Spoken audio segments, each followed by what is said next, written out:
আসসালামু আলাইকুম। আপনার সাথে একটু কথা বলবো।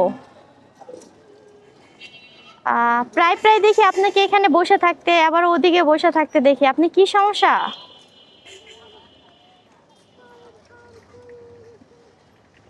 জি।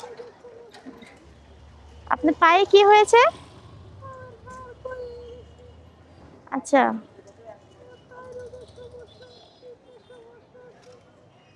আপ-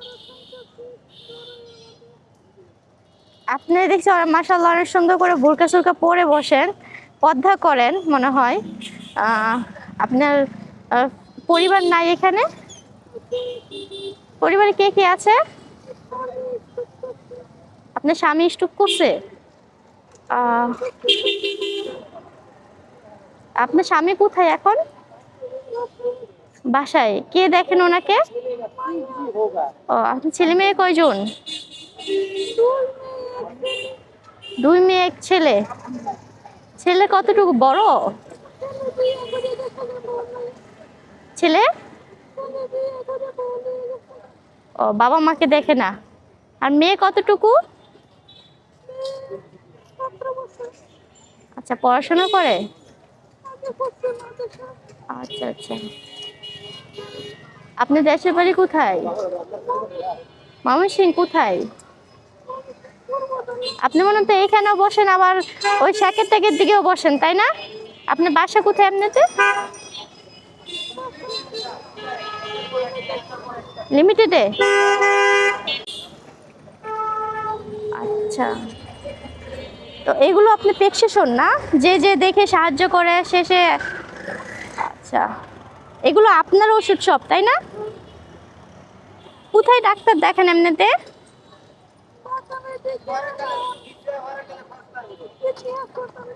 আহ, আপনি কি কথা বলতে কষ্ট হচ্ছে?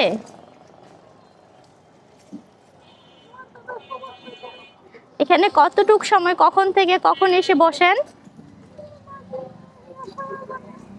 এসে নামাজ পড়ে আসেন। আপনি কি পড়াশোনা কি মাদ্রাসা থেকে করেছেন? এমনিতে আপনি আত্মীয় স্বজন কেউ আপনাকে সাহায্য করতেছে না? আপনার ও,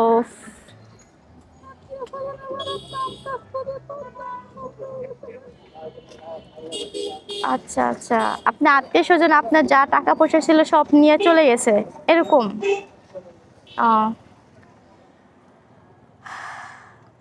এখন আপনার প্রতিদিনই ওষুধ লাগতেছে তো, তাই না? আপনার কিডনি কি দুইটাই নষ্ট হয়ে গেছে? ডাইনেটটা? ডাক্তার কি বলছে, ট্রিটমেন্ট করলে আপনি সুস্থ হয়ে যাবেন?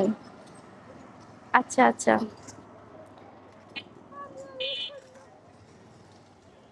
ঠিক আছে, আমি আপনাকে এখানে প্রায় প্রায় দেখি তো, আবার শ্যাকের থেকে আমার বাসায় যাওয়ার সময় আপনাকে ওখানে দেখি, এখানে দেখি, সেই জন্য আসলাম একটু কথা বলার জন্য। যাই হোক, মানে জানা ছিল না আপনার এতটা কষ্ট আপনার ভিতরে।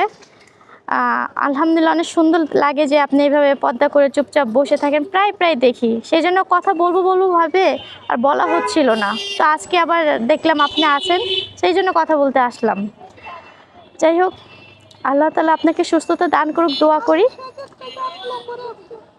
সেক্ষেত্রে সেক্ষেত্রে 8 নম্বর বাজারে বসেন আপনি? ও আচ্ছা আচ্ছা, এখন এখানে আসছেন। এখান থেকে কখন যাবেন আপনি? ও আচ্ছা, এখন লিমিটেডে থাকেন। আচ্ছা আচ্ছা। আচ্ছা, আপনার অপারেশন হয়েছে? কি অপারেশন হয়েছে আপনার? আচ্ছা। আপনার এই প্রবলেমটা কতদিন যাবত ধরে এই সমস্যাটার ভিতরে, অসুস্থতার মাঝে আছেন আপনি? করোনার আগে থেকে? আর আপনার হাজবেন্ড স্ট্রোক করছে কতদিন যাবত? আপনার সংসার কিভাবে চলে তাহলে? এই মানুষ সাহায্য করে, সেটা দিয়ে সংসার, আপনার চিকিৎসা সবকিছু চলতেছে? আপনার স্বামী তো হাঁটাচলা করতে পারে না, পারে? হ্যাঁ, যাই হোক, শুনে মানে কি বলবো, আমার জন্য দোয়া করবেন, ঠিক আছে? আসলে আমি জানতাম না এরকম একটা সমস্যা। তো আমি আমার সামর্থ্য অনুযায়ী খুশি হয়ে আপনাকে এটা দিছি, হ্যাঁ? তো আপনি ওষুধ খাবেন, দোয়া করবেন আমার জন্য। ঠিক আছে? আপনি খুশি? আপনি তো এখানে প্রায় থাকেন। হ্যাঁ? ইনশাআল্লাহ অবশ্যই আরেকবার আমি আপনার সাথে এসে দেখা করব। ঠিক আছে? দোয়া করবেন বাবা। খুশি আপনি? আমি জানতাম না আজকে আপনি এখানে আছেন। আমি আপনাকে প্রায় দেখি। কথা বলবো বলে আর বলা হয় না। ঠিক আছে, আরেকদিন আমি আসবো বাবা। দোয়া করবেন। ঠিক আছে? আসসালামু আলাইকুম। এখানেই থাকেন? যাক, সকালে আসে আবার রাতে যাই। যাই হোক, এখানকার সব ভাইয়েরাও বলতেছে ইনি এখানেই বসেন থাকেন। যাই হোক, ওনার ইতিহাস শুনে খুবই কষ্ট লাগলো। মানে মানুষের জীবনের ঘটে যাওয়া কত কাহিনী হতে পারে। সবাই ওনার জন্য দোয়া করবেন।